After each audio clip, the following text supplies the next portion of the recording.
Scott Grove here, AWFS, Hardware Resources. Having your hairdryer put away is great, but then you got to plug it in. So how do you manage that? Put an extension cord in there? Probably not. So, Amy. We're going to put power in a drawer. So this is our powered vanity pull-out.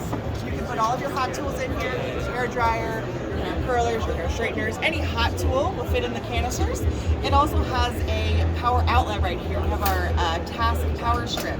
And it actually turns off when you close the drawer. Oh, brilliant. Yes, so the light here, you'll see it turns off when we close the drawer very close to the end. Oh, yeah.